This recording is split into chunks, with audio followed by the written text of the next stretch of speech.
নমস্কার। অল্প জীবন গল্প জীবনের ১০ম উপস্থাপনায় আপনাদের শোনাবো একটি গল্প। এই গল্পটি বলার আগে গল্পের ভূমিকা হিসেবে দু একটি কথা আপনাদের শোনাই।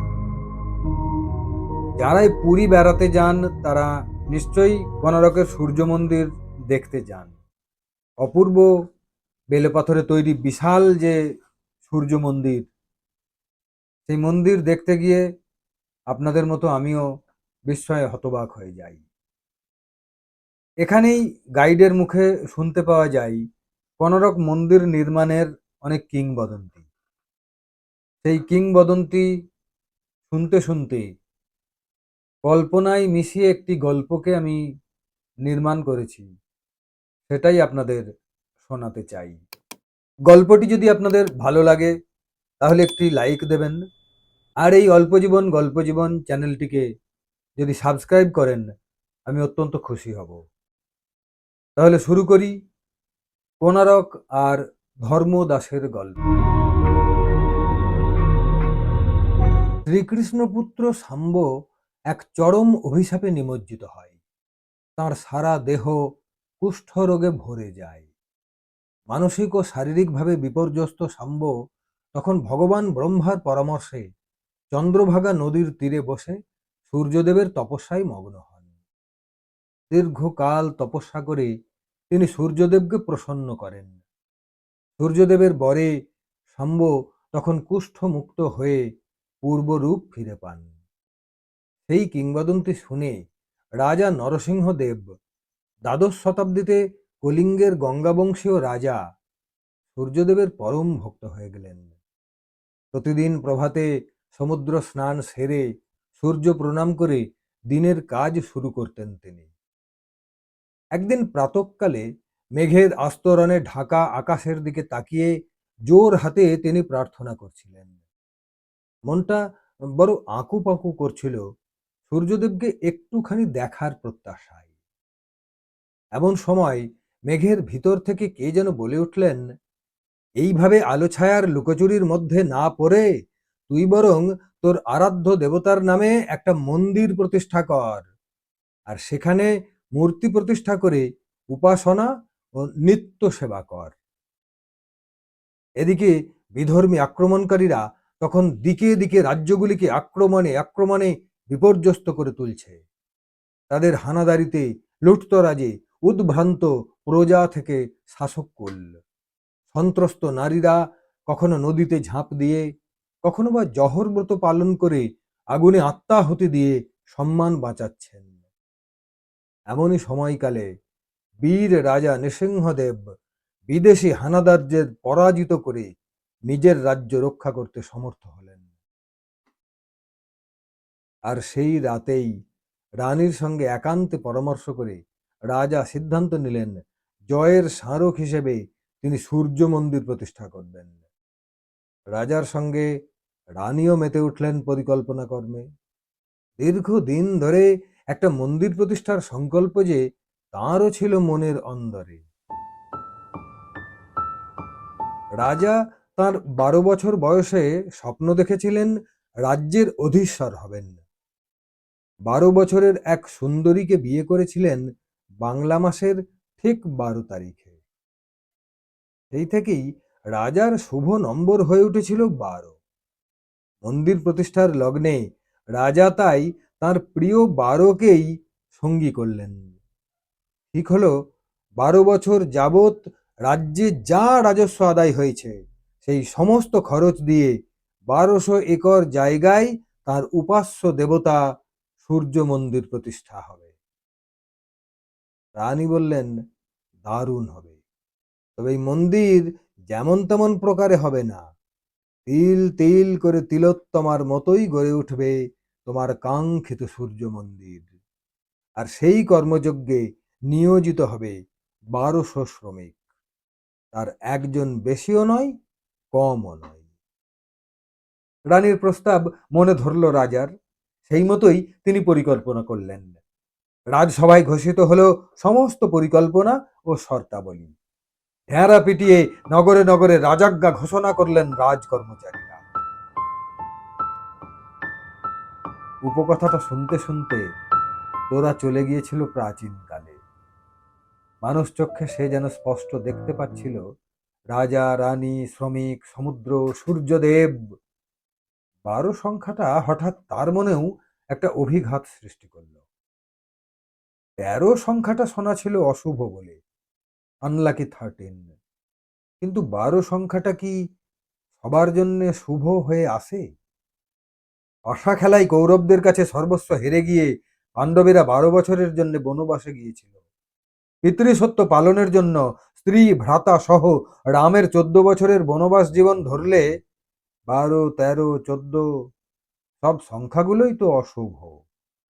তার জীবনেও তো অভিশাপ হয়েই এসেছিল 12। আজ থেকে 12 বছর আগে শহরের কোলাহল ছেড়ে গ্রামের দুর্গাপুজোয় ছুটি কাটাতে গিয়েছিল 5 বন্ধু বান্ধবী। গ্রামের বনেদি বাড়ির দুর্গাপুজোয় যাবার জন্য অর্ঘ্য তাকে বারবার অনুরোধ করত। বলতো, তোকে আমাদের গ্রাম, আমাদের পুরনো বাড়ি সব দেখাতে চাই। গেলে দেখবি কেমন সব ঐতিহ্য মেনে আমাদের বংশের পুজো আচ্চা হয়। ওখানে শহরের আধুনিক জৌলুস নেই, কিন্তু পুরাতন আভিজাত্য কাকে বলে দেখতে পাবি। সেই সঙ্গে আমার আত্মীয় স্বজনকেও আমি দেখাতে চাই, আমার প্রিয়তমাকে। অর্ঘ্যর কাছে গ্রামের বাড়ি, আভিজাত্য এসব কথা শুনে শুনে তোরা ভেবে বসেছিল অর্ঘ্যরা বোধহয় বিশাল বড় লোক। তাই নানা অছিলাই অর্ঘ্যর বাড়ি যাওয়ার প্রসঙ্গ এড়িয়ে যেত তোরা। অর্ঘ্যর সঙ্গে তার একটা আবেগের সম্পর্ক তৈরি হয়েছে, সেটা এসব জানার অনেক আগেই। জানার পর থেকে সবসময় ভয় হতো তোরার যে তেলে জলে তো মেশে না, তাই তাদের সম্পর্কটা টিকবে তো। অর্ঘ্য সেটা সান্ত্বনার কাছে শুনে সটান হাজির হয়েছিল তোরার সামনে। বলেছিল, তুই মিছেই ভয় পাচ্ছিস, আমাদের নামেই তালপুকুর, ঘটি ডোবে না। এখন সেই রামও নেই, আর সেই অযোধ্যাও নেই। অলস অবসরে তার দুজনেই স্বপ্ন দেখত যৌথ যাপনের।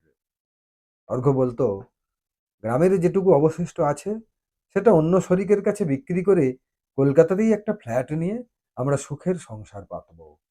তারপর চাকরি পাই না পাই দুজনে মিলে যা হোক কিছু কাজকর্ম করে ভালোবাসায় কাটিয়ে দেব সারাটা জীবন। সান্ত্বনা, তন্ময়, নীলেশও জোর করলো তোরাকে, চল চল, অর্ঘ্যটা এত করে বলছে, এরপরে হয়তো আর ওর গ্রামের বাড়ি বলে কিছুই থাকবে না। কটা দিন গ্রামের পুজো দেখে আনন্দে কাটানোও যাবে।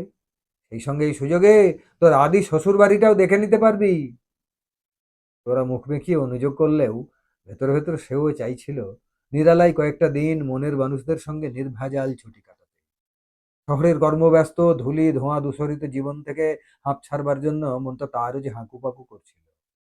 যেমন কথা তেমন কাজ। ব্যাগ গুছিয়ে হৈ হৈ করে ট্রেনে চেপে বসেছিল ওরা 4 জন।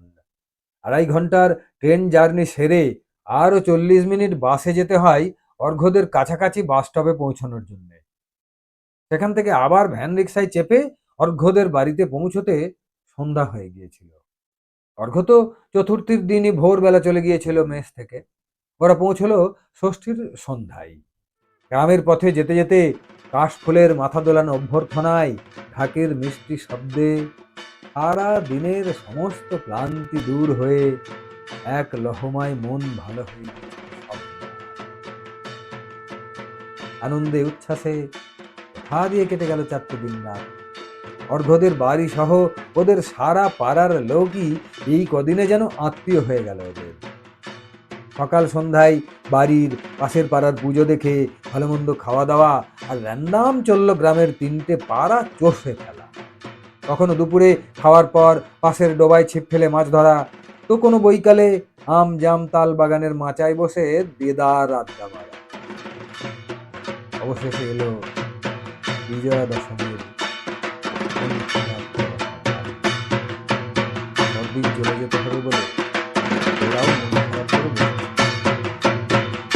বিকেল হতে না হতেই তোড়জোড় শুরু হলো বিসর্জনের ব্যবস্থা। তোরারা শুনলো এই দিন এই বাড়ির ছোট বড় সকলে মিলে নাকি সিদ্ধি খায়। এও এক নেশার দ্রব্য, কিন্তু বাড়িতে বানানো এই সিদ্ধি ঠিক নেশার মতো করে তৈরি করা হয় না, খানিকটা যেন শরবতের মতো খেতে হয়। তবে বেশি না খাওয়াই ভালো। ব্যাপারটা শুনে সান্ত্বনা, তন্ময়, নীলেশরাও বেশ উত্তেজিত। তোরা টিপ্পনি কাটলো তন্ময়কে লক্ষ্য করে, তোদের কি আর সিদ্ধিতে জানবে? রোজকার মতো লুকিয়ে লুকিয়ে হুইস্কির ফোয়ারা ছুটবে। তন্ময়, নীলেশ কলকাতা থেকে এই দুটো বোতল নিয়ে গিয়েছিল, অর্ঘ্যও যোগান দিয়েছে বাকিটা।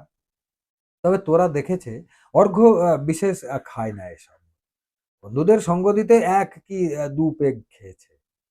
সান্ত্বনা, তোরাও এক পেগ করে চেকে দেখেছে নবমীর রাতে মাংস দিয়ে, খারাপ লাগেনি। বাবুলাল বলে অর্ঘ্যর এক সাঁওতাল বন্ধু ছিল। বন্ধুর বন্ধুদের অনুরোধে সে বলে রেখেছিল সময় করে একদিন তাদের হাঁড়িয়া খাওয়াবে। বাবুয়ার কাছেই তোরারা শুনেছিল তাদের প্রায় প্রতি বাড়িতেই তৈরি হয় এই দেশি মদ হাঁড়িয়া। ভাত থেকে বিশেষভাবে তৈরি হাঁড়িয়া খেলে শরীর নাকি ঠান্ডা হয়, অম্বল গ্যাসও দূর হয়। অনেকে নাকি এটাকে আবার ওই রাইস বিয়ারও বলে থাকে। এসব শুনে টুনে শুধু তন্ময়দেরই নয়, তোরা সান্ত্বনারও একটু চেখে দেখতে খুব ইচ্ছে হয়েছিল। গ্রামীণ ঘরোয়া বস্তু, আদি জিনিস, হ্যাঁ এমন একটা রোমান্টিক ভাবে বিভোর হয়ে গিয়েছিল সবাই। সন্ধ্যা নামতেই বাবুলালদের একটা ফাঁকা বাড়িতে আসর বসলো হাঁড়িয়া। দেশি মুরগির কষা দিয়ে গল্প করতে করতে শুরু হলো খাওয়া। অনেকটা যেন বিয়ারের মতোই খেতে। বিশেষ ভালো না লাগলেও বিসর্জনের বিষাদ কাটাতেই যেন জোর করেই খেতে লাগলো তোরা, সান্ত্বনারাও। নিমেষেই দু গেলাস করে খেয়ে ফেললো সকলেই। তোরা বুঝলো মাথাটা তার একটু ঝিমঝিম করছে। সান্ত্বনাও বলল বেশি খাওয়া হয়ে গেছে মনে হচ্ছে। চোখ জুড়ে তার গভীর ঘুম নেমে আসছে। তন্ময়, নীলেশের তাতেও ঠিক পোষালো না। তারা এরপর চাইলো হুইস্কি। শেষ দিন, তাই অর্ঘ্যও আপত্তি করল না। বাবুলালকে সঙ্গে নিয়ে ওরা গেল হুইস্কি আনতে। সান্ত্বনার টালমাটাল অবস্থা দেখে তোরা তাকে ধরে শুইয়ে দিল ঘরে। এদিকে গ্রামের নিবিড় রাত ঘন হয়েছে। সান্ত্বনা ঘুমিয়ে গেছে শোয়ার সঙ্গে সঙ্গেই। তোরার মনে তখন অদ্ভুত এক স্বর্গীয় আনন্দ। আর ঠিক সেই সুন্দর মুহূর্তে অর্ঘ্য নতজানু হয়ে তার কাছে শরীর চেয়ে বসল। মন রাজকীয় মেজাজে থাকলে অভাবের দুঃখ কেউ সহ্য করে না। তোরাও এক কথায় হরিশ্চন্দ্রের মতো সর্বস্ব দিয়ে দিল অর্ঘ্যকে।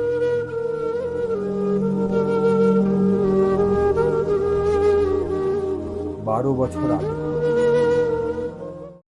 আজও তোরার স্মৃতিতে জল জ্বলে। শরীরে জন্ম নেওয়া ভ্রূণটাকে হত্যা করতে উঠে পড়ে লাগলো অর্ঘ্য। এই হত্যার পরিকল্পনা সূত্রেই অর্ঘ্যকে কখনো তার নির্ভরযোগ্য বন্ধু বলে মনে হয়নি, মনে হতো হত্যাকারী। ভ্রূণ তো কেবল একটা মাংসপিণ্ড নয়, যৌথ জীবনের সার, দুজনের শরীরের রক্ত, রস, উত্তাপ দিয়ে গড়ে তোলা ভালোবাসার নির্যাস। কোনো পিতা যদি তাকে হত্যা করার শর্তে সংসার শুরু করতে চায়, তবে কোন মা সে সংসারের প্রতিভূ হবে? নাট মন্দিরে বসে গাইডের মুখে কোনারকের সূর্য মন্দির নির্মাণের কিংবদন্তি শুনতে শুনতে চক্ষের পলকে 12 বছর আগের একটা দুঃসহ সফর সেরে এলো তোরা। মিলন ফোনের ক্যামেরাটা কখন তার দিকে তাক করে ধরেছে খেয়াল করেনি সে। হঠাৎ চোখ পড়তেই চমকে উঠে এক ঝটকায় উঠে দাঁড়ালো তোরা। মিলন হতচকিত। কি হলো? হ্যাঁ? না না, চলো চলো। তোরা তার মনে ঝড় তোলা আন্দোলনের খবর তাকে দিতে চাইল না।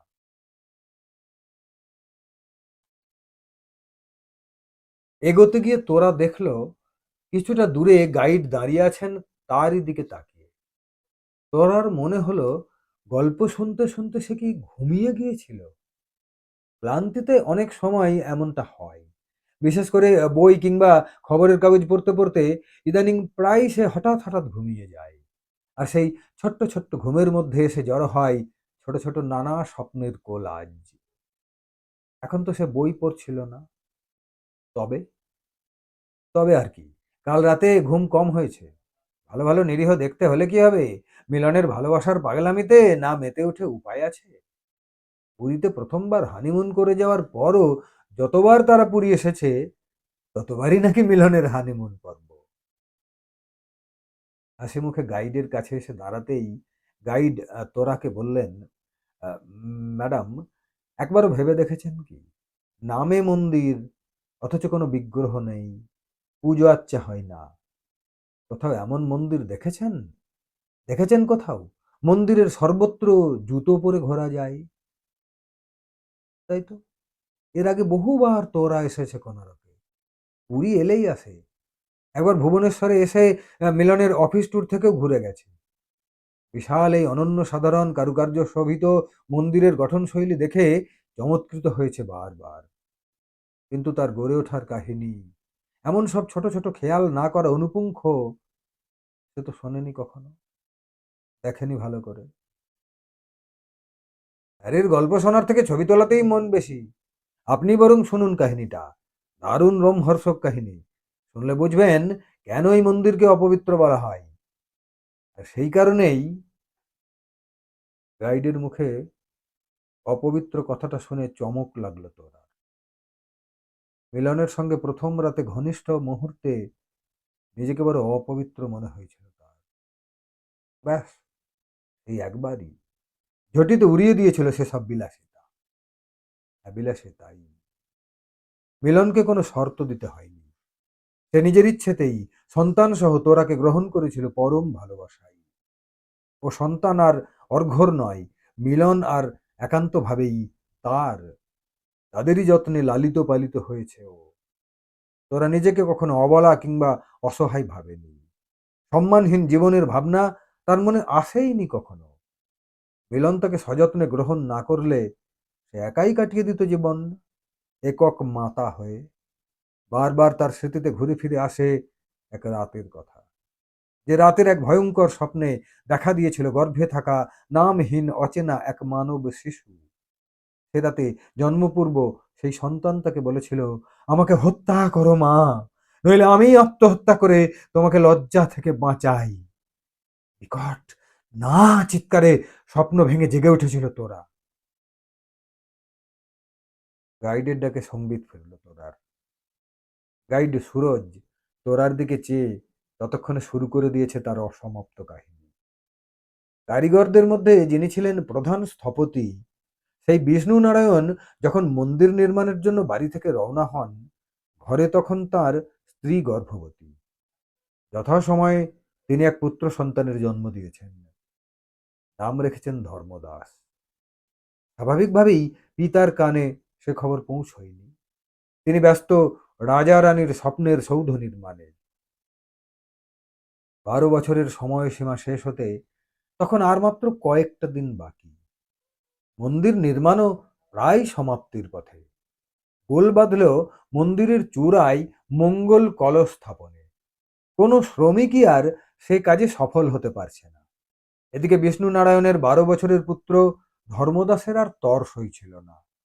মায়ের অনুমতি নিয়ে সে তখন পিতার সন্ধান করতে করতে একদিন মন্দির চত্বরে এসে হাজির হলো। আনন্দাশ্রুতে পিতা পুত্রের মিলন হলো। ধর্মদাস জানতে পারল মঙ্গল ঘট স্থাপন হয়ে গেলেই তার পিতার কাজে সমাপ্ত হবে, আর তখনই তার গৃহে ফেরবার ছাড়পত্র মিলবে। কারণ রাজার শর্ত ছিল শ্রমিকেরা কাজ সমাপ্ত না হওয়া পর্যন্ত সেখান থেকে বেরোতে পারবেন না। অথচ কেউই মঙ্গল ঘট স্থাপন করতে সমর্থ হচ্ছে না। বালক ধর্মদাস তখন নিজে মন্দিরের চূড়ায় উঠে অক্লেশে সেই মঙ্গল কলস প্রতিষ্ঠা করল। সকলেই আনন্দিত, যথাসময়ে কাজ তাদের শেষ হয়েছে। এবার রাজা রানী দর্শন করে তাদের সম্মান দক্ষিণা মিটিয়ে দেবেন। এমন সময় তাদের খেয়াল হলো রাজার শর্ত অনুযায়ী 1200 শ্রমিকের এই কাজটা সম্পন্ন করার কথা ছিল। তার একজন বেশিও নয়, কমও নয়। এর অন্যতা হলে সকল শ্রমিকের মৃত্যুদণ্ড হবে। আশঙ্কিত হয়ে পড়ল শ্রমিকেরা। তাদের জীবন মরণ সমস্যার কথা জানতে পেরে বালক ধর্মদাস 1200 শ্রমিকের প্রাণ বাঁচাতে সকলের অলক্ষ্যে মন্দির চূড়ায় উঠে ঝাঁপ দিয়ে আত্মহত্যা করল। বিষ্ণুনারায়ণ সহ শ্রমিকেরা, রাজা রানী প্রজাগণ সে খবর জেনে মর্ম ব্যথায় কাতর হয়ে পড়ল। রাজা নৃসিংহদেব ঘোষণা করলেন, এ মন্দির অপবিত্র, আমি আমার আরাধ্য দেবতাকে আর এখানে প্রতিষ্ঠা করতে পারবো না।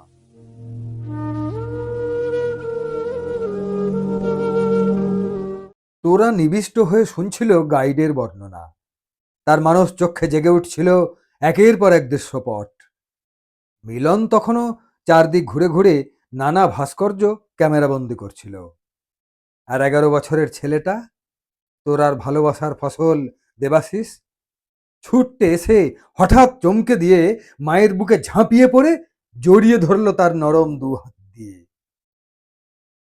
তোরা তাকে বুকের গভীরে চেপে ধরল শক্ত করে। অনুভব করল ধর্মদাসেরা মরে না কখনো।